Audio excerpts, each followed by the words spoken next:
आज स्टूडेंट्स हम क्वेश्चन 2 करने जा रहे हैं। क्वेश्चन 2 में देखिए क्या है हमारे पास, x की वैल्यू फाइंड करनी है हमने।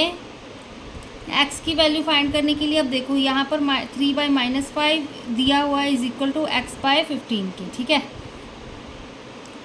तो अगर हम इसको क्रॉस मल्टीप्लाई करके सॉल्व करना है तो आप वैसे भी सॉल्व कर सकते हो, ठीक है। क्रॉस क्योंकि वो बट इक्वल टू तो हमें दिए ही हुए हैं, इक्वल टू दिए हुए हैं तो मतलब 3 × 15 किसके होगा, x × -5 के, ठीक है।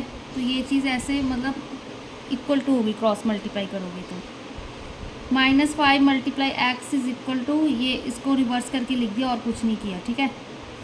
x is equal to 3 × 15 sorry, यहाँ पे -5 का डिनोमिनेटर में चला गया, 5 1 5 5 3 15, ठीक है।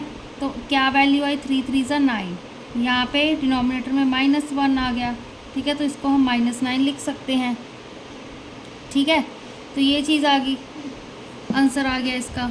चेक भी करना तो 3/-5 था इज इक्वल टू 9, x की वैल्यू क्या पुट करी हमने, -9, यहाँ पे 15, 3 3 9, 3 5 15, तो 3/-5 किसके इक्वल आ गया, 3/5, चाहे माइनस डिनोमिनेटर में फिर लिख दो, ठीक है। तो वो सही आ रहा है आंसर।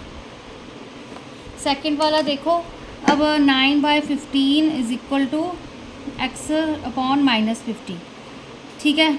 अब यहाँ पर देखो 9 को मल्टीप्लाई किया मैंने -50 से, is equal to x × 15, that is x को एज इट इज़ रखा, यहाँ पे इस 15 को डिनोमिनेटर में ले गए, 9 × -50/15 आ गया, मल्टीप्लाई में था, ठीक है। कितनी बार तो बता दिया आपको ये चीज़ें, डिवाइड में चला जाएगा। अब देखो यहाँ पर मल्टीप्लाई इसीलिए नहीं किया क्योंकि जो हमारे पास x के साथ टर्म है, हमें पता है कि ये भी हमारे पास 3 के टेबल पे जा रहा है, ये भी 3 के टेबल पे जा रहा है, तो कटिंग हो रही है, ठीक है। तो क्यों कॉम्प्लिकेटेड करना, तो इसलिए सीधा इसको नीचे डिनोमिनेटर में लेके इसको मल्टीप्लाई नहीं किया।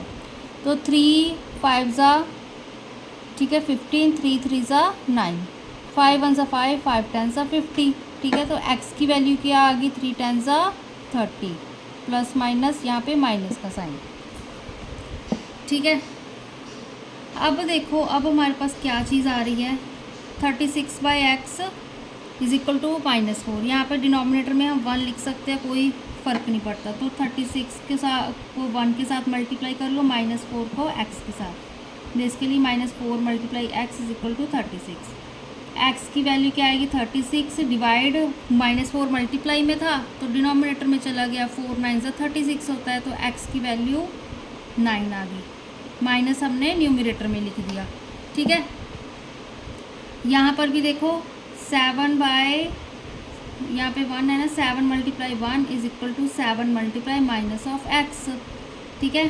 तो यहाँ पे ऐसे लिख लो, 7 × -x इज इक्वल टू, ये 7 as it is, -x is equal to 7 divide 7, multiply में था डिवाइड में चला गया, तो -x, ठीक है। तो -x क्या आ रहा है हमारे पास, 1 आ रहा है क्योंकि 7 1 7 7 1 7। अब देखो यहाँ पर माइनस मल्टीप्लाई हो रहा है x के साथ, मतलब -1 × x इज इक्वल टू, यहाँ पे 1 है, मल्टीप्लाई हो रहा है तो इसको भी हम डिनोमिनेटर में ले जा सकते हैं, तो x इज इक्वल टू 1/-1, तो इसको अगर न्यूमरेटर में ले जाओगे तो क्या आंसर आएगा, x इज इक्वल टू -1, ठीक है। इतना कॉम्प्लिकेटेड वैसे करने की ज़रूरत नहीं होती, सीधा अगर हमारे पास देखो लेफ्ट हैंड साइड में माइनस है तो उसको हम ऐसे राइट हैंड साइड में शिफ्ट कर सकते हैं, ठीक है। तो यहाँ पे माइनस था क्योंकि इज इक्वल टू का साइन दिया तो x यहाँ पे मल्टीप्लाई हो रहा था, ठीक है। तो उसको भी हम राइट हैंड साइड में इस तरह से लिख सकते हैं, तो यहाँ पर इसका ये आंसर आ गया। अब फिर से देखो कंपेयर करना है रैशनल नंबर्स को, कंपेयर कैसे करेंगे, -2/9, यहाँ पे 8/-36, ठीक है, क्रॉस मल्टीप्लाई कर दिया, क्या आया हमारे पास, -2 × -36, यहाँ पे माइनस चला जाएगा न्यूमरेटर में, यहाँ पे प्लस, ठीक है।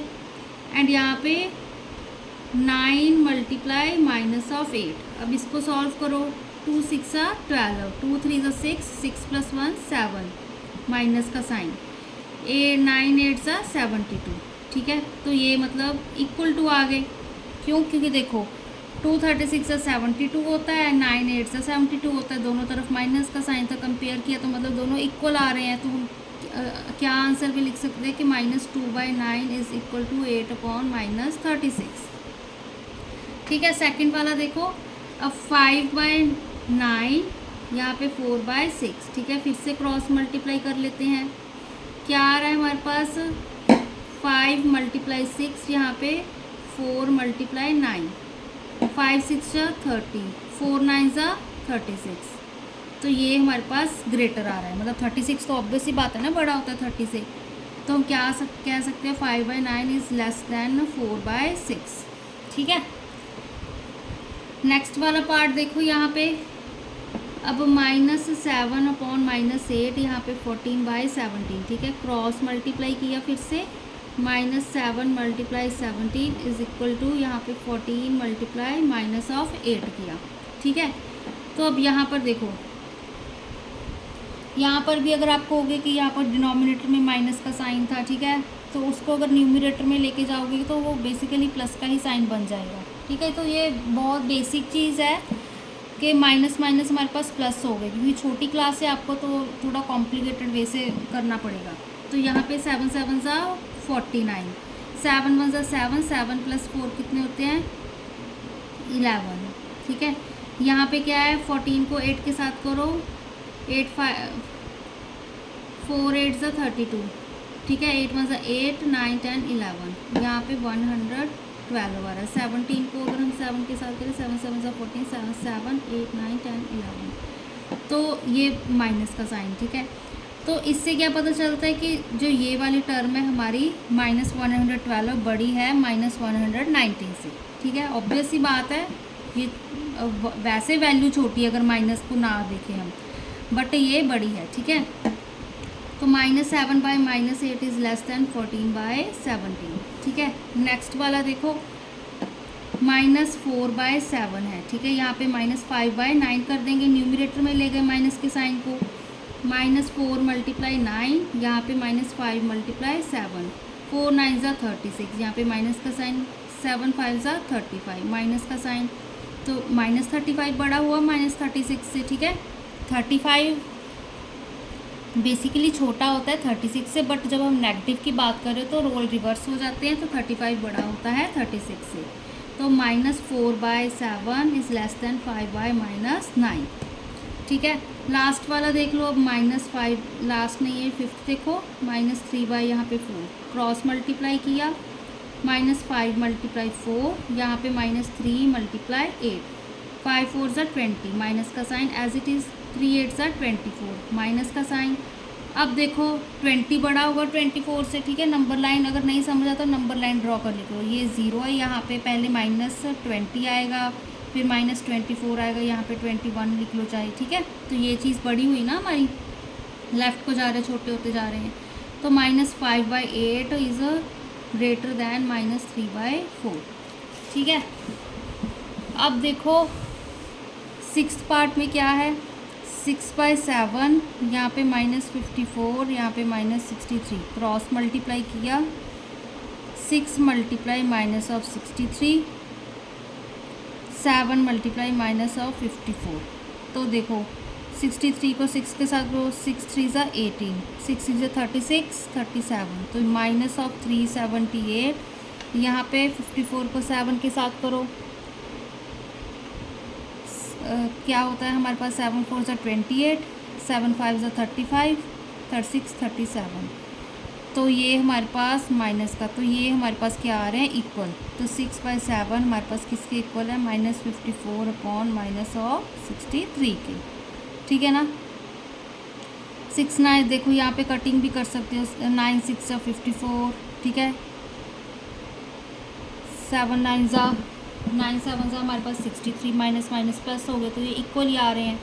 ठीक है ना, तो ये टर्म कुछ इस तरह से सॉल्व कर सकते हैं। अब देखो, अब हमने क्या करना है, arrange the following in ascending order. Ascending order में सॉल्व करना है। देखो 2 मेथड हैं इसके, अगर तो यहाँ पर क्या कर सकते हो आप, हर नंबर को डिवाइड करके देख लो कि क्या क्या वैल्यूज़ आ रही हैं। अदरवाइज़ सेकंड मेथड क्या है कि यहाँ पे डिनोमिनेटर क्या बनाना हो, सेम बना लो, मतलब एलसीएम ले लो, अब 7, 9 एंड 5 का एलसीएम, कुछ कॉमन तो वैसे आ नहीं रहा तो मल्टीप्लाई करने पड़ेंगे हमारे पास, ठीक है ना। 7 9 ज़ा 63 होता है, 5 3 ज़ा 15, 5 3 ज़ा 15, तो 5 6 ज़ा 30, 31, 315 क्या आ गया हमारे पास, एलसीएम आ गया, ठीक है। 4 को किसके साथ मल्टीप्लाई करोगे, यहाँ पे 7 था, 7 को किसके साथ मल्टीप्लाई करना है हमने, 9 5 9 ज़ा 45, 45 के साथ मल्टीप्लाई करोगे, ठीक है। 7 को 45 के साथ मल्टीप्लाई करोगे तभी हमारे पास 315 बनेगा। अब 9 को किसके साथ मल्टीप्लाई करोगे कि 315 बन जाए, 7 एंड 5 के साथ, 7 5 ज़ा कितना होता है 35, प्लस 5 मल्टीप्लाई 35, यहाँ पे ऐसे प्लस का साइन नहीं लगाना था, थोड़ी सी ये मिस्टेक कर दी। 4 मल्टीप्लाई 45, 315, ठीक है। यहाँ पे 5 मल्टीप्लाई 35, 315, 2/5 है ना। अब 2 को हम किसके साथ, 2/5 है, 5 को किसके साथ मल्टीप्लाई करें, 7 9 ज़ा 63, 63 के साथ हम जब मल्टीप्लाई करेंगे, 63 के साथ जब हम 5 को मल्टीप्लाई करेंगे तो 315 बनता है, ठीक है। तो 2 को भी हम किसके साथ मल्टीप्लाई कर रहे हैं, 63 के साथ। अब चेक करो यहाँ पे 45 को 4 के साथ मल्टीप्लाई करो, 4 5 ज़ा 20, 4 4 ज़ा 16, 17 18, ठीक है। तो क्या क्या आ रहा है हमारे पास, 180/315, ठीक है। 5 को 35 के साथ करो, 5 5 ज़ा 25, 5 3 ज़ा 15, 16 17, 175/315, यहाँ पे 2 3 ज़ा 6, 2, ठीक है, 2 3 ज़ा 6, 2 6 ज़ा 12, यहाँ पे 126/315। अब देख लो असेंडिंग में अरेंज करने हैं हमने, ठीक है ना, बढ़ती सीरीज़ में इंक्रीजिंग में लगाने हैं। तो सबसे पहले 126 आ रहा है, ठीक है, बाय 315, फिर क्या आ रहा है हमारे पास 175/315, फिर हमारे पास 180/315। अब हम यहाँ पर देखें तो 126 हमने ये वाली टर्म बनाई थी, मतलब पहले 2/5 आएगा, सेकंड वाली 175 वाली ये 5/9 आएगा, ठीक है, फिर हमारे पास 4/7 आएगा। तो ये असेंडिंग ऑर्डर में बन गए हमारे पास, ठीक है। सेकंड वाला देखो, अब सेकंड में क्या है हमारे पास, यहाँ पर भी अगर आपने एलसीएम लेके करना है तो एलसीएम लेके कर लो, ठीक है। एलसीएम वाला कर लेते हैं, इजी है, ठीक है। अगर एलसीएम लेंगे 4 12 एंड 16 का, 4 1 ज़ा 4, 4 3 ज़ा 12, 4 4 ज़ा 16, तो यहाँ पे 1 आएगा, यहाँ पे 3, ठीक है। 4 4 ज़ा 16, 16 3 ज़ा अब कितना होता है, 16 को 3 के साथ 3 6 18, 3 1 ज़ा 3 4, 48, तो 48 हमारे पास क्या आ रहा है यहाँ पे एलसीएम।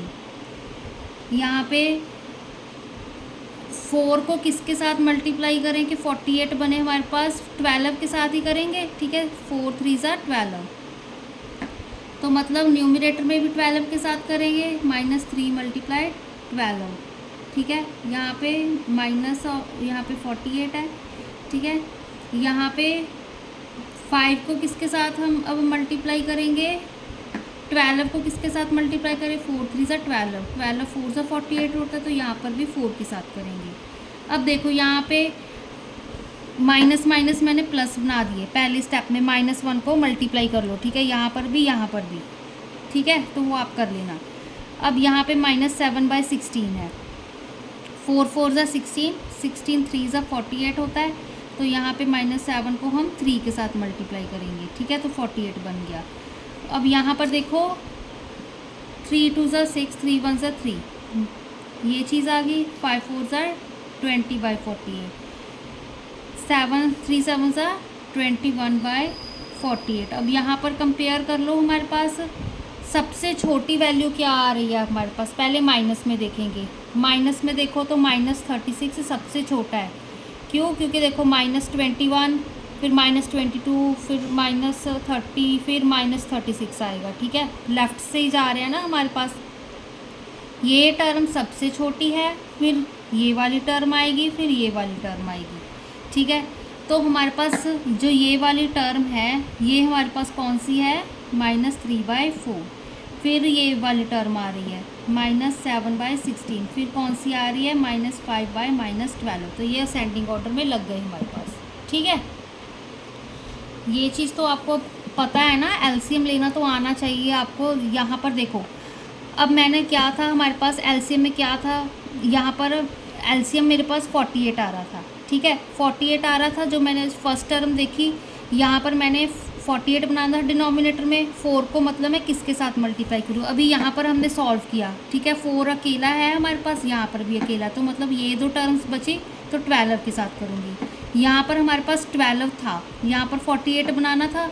4 3 ज़ा 12, एक टर्म बची 4, तो 4 के साथ मल्टीप्लाई कर दिया तो 48 बन गया। 16 को किसके साथ मल्टीप्लाई करूँ कि 48 बन जाए, यहाँ पे 4 4 ज़ा 16 होता है, तो उसको मैंने 3 के साथ मल्टीप्लाई कर दिया। ठीक है, तो यहाँ पे ऐसे कंफ्यूजिंग नहीं होना है। डिसेंडिंग ऑर्डर में देखो, अब डिसेंडिंग ऑर्डर में लगाना है, तो यहाँ पर फिर से अगर हम एलसीएम लेंगे तो यहाँ पे 5 2 15 एंड 10। ठीक है, 5 1 ज़ा 5, यहाँ पे 2, 5 3 ज़ा 15, 5 2 ज़ा 10, 2 ले लिया, यहाँ पे 1, यहाँ पे 1, 3 1 ज़ा 3, तो 5 2 ज़ा 10, 10 3 ज़ा 30। ठीक है, तो 30 आ गया एलसीएम बेसिकली हमारे पास। ठीक है, 5 6 ज़ा 30 होता है, तो न्यूमरेटर में भी 6 करें, 2 6 ज़ा 12। यहाँ पर 2 15 ज़ा 30 होता है। ठीक है, तो 15 के साथ यहाँ पे 30, यहाँ पे 2 15 ज़ा 30 होता है, तो -1 × 15 -15। 15 को 2 के साथ मल्टीप्लाई करोगे तो 30 आता है। ठीक है, 5 3 ज़ा 15, 15 2 ज़ा 30, तो यहाँ पर भी 2 के साथ मल्टीप्लाई करेंगे। ठीक है, 2 8 2 ज़ा 16। अब ये माइनस को मैं न्यूमरेटर में ले गई, यहाँ पर माइनस माइनस प्लस कर दिया, मतलब बेसिकली -1 के साथ तो न्यूमरेटर डिनोमिनेटर में मल्टीप्लाई कर दिया। ठीक है, तो 10 5 2 ज़ा 10, 10 3 ज़ा 30 होता है, तो न्यूमरेटर में भी 3 के साथ, तो 3 3 ज़ा 9। अब यहाँ पर चेक कर लो, अब -16 सबसे छोटी वैल्यू है। ठीक है, फिर -15 आ रही है। ठीक है, फिर कौन सी आ रही है, सॉरी डिसेंडिंग ऑर्डर में, चलो एक बार लिख देती हूँ, -16, फिर -15, यहाँ पे फिर 9/30, फिर 12/30। अब इसको डिसेंडिंग ऑर्डर में कन्वर्ट करना है, मैंने असेंडिंग में लिख दिया, बस इसका रिवर्स कर देंगे। ठीक है, सबसे पहले 12/30 वाली टर्म, 12/30 वाली कौन सी थी हमारे पास, 2/5। ठीक है, फिर कौन सी आएगी, 9/30 वाली। 9/30 वाली कहाँ पर थी, 3/10 वाली। ठीक है, फिर कौन सी आएगी हमारे पास, -15/30। -15/30 सेकेंड टर्म पे था, यहाँ पर -1/2।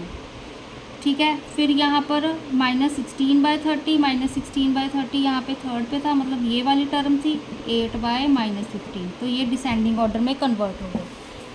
ठीक है, अब लास्ट वाला देखो, फिर से 10 15, यहाँ पे 30, यहाँ पे 5, तो यहाँ पे देखो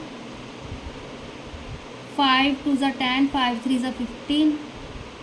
ठीक है, 5 6 ज़ा 30, 5 1 ज़ा 5, तो 2 1 ज़ा 2, यहाँ पे थी 2 3 ज़ा 6, तो 3 आ गया यहाँ पे फिर से। तो यहाँ पर कितना है, 5 2 ज़ा 10, 30 आ रहा है एलसीएम। फिर से 10 3 ज़ा 30 होता है, तो ऊपर भी 3 मल्टीप्लाई करेंगे, 3 7 ज़ा 21। ठीक है, सेकंड देखो, यहाँ पे माइनस में न्यूमरेटर में ले गई। ठीक है, तो यहाँ पर 15 को 2 के साथ मल्टीप्लाई करोगे तो 30 बनेगा। ठीक है, यहाँ पे माइनस तो न्यूमरेटर में ले गए, 8 को किसके साथ कर रहे हैं अभी, क्योंकि 15 2 ज़ा 30, तो 8 2 ज़ा 16। थर्ड टर्म क्या है हमारे पास, यहाँ पे 30 ऑलरेडी था, तो यहाँ पे 19 ही आ जाएगा। ठीक है, डिनोमिनेटर में था, तो यहाँ पे माइनस माइनस चाहे प्लस कर दो। यहाँ पे 5 था, 5 को किसके साथ करें, 2 3 ज़ा 6, 5 6 ज़ा 30, मतलब 2 6 ज़ा 12। ठीक है, अब इसको डिसेंडिंग ऑर्डर में सबसे बड़ा कौन सा है अब हमारे पास, सबसे बड़ा है 19, ठीक है। फिर कौन सा है 12, फिर कौन सा बड़ा है हमारे पास 16, फिर -21, ठीक है। अब यहाँ पर देखो 19 वाली थर्ड टर्म ली थी हमने, तो ये एज इट इज़ 19/30, ठीक है। फिर देखो अब 12/30 लास्ट में, तो ये वाली टर्म थी -2/-5, ठीक है। -16/30 ये सेकंड में लिखी है हमने 8/-15, तो थर्ड क्या है हमारे पास -7/10, ठीक है। बहुत ही इजी है, यहाँ पे कंफ्यूज नहीं होना, सिंपल एलसीएम ले लो तो बस फिर न्यूमरेटर्स को कंपेयर कर लो, कौन से बड़े बड़े आ रहे हैं छोटे छोटे आ रहे हैं। पहले पता है बस इतना याद रखना है, पहले एलसीएम ले लिया, ठीक है। एलसीएम लेने के बाद सब तरफ क्या करना है हमने, वही 30 बना लिया, ठीक है। ऊपर जो जहाँ पे डिनोमिनेटर जैसे आप एलसीएम लेते हो, अब यहाँ पर देखो 10, यहाँ -7/10 है, मतलब इसको मैं 3 के साथ न्यूमरेटर डिनोमिनेटर में मल्टीप्लाई करूँगी, तभी हमारे पास डिनोमिनेटर में 30 बनेगा, तो ऊपर 21 बन गया, ठीक है। प्रॉपर करना है तो ऐसे लिख के कर लो, अगर आपको माइंड में कैलकुलेशन आती है तो सीधे यहाँ पे 10, मुझे पता है कि 5 2 10, ठीक है। 10 तो है यहाँ पे, उसको 3 के साथ मल्टीप्लाई करोगे 30 आ रहा है, तो न्यूमरेटर में भी 3 के साथ ही मल्टीप्लाई करोगे, ठीक है। यहाँ पर चेक कर लो कि 2 के साथ ही मल्टीप्लाई करना है, क्योंकि डिनोमिनेटर में 30 बनाना है, यहाँ पे 15 है, ठीक है। माइनस के साइन को हमेशा न्यूमरेटर में ले जाना है, दोनों तरफ माइनस हो उसको प्लस बना लेना है, ठीक है। तो बस फिर कंपेयर करके सीधा लिख दो तो आंसर आ जाएगा, ठीक है। बहुत ही ईजी है, ध्यान से करोगे तो आपका हो जाएगा।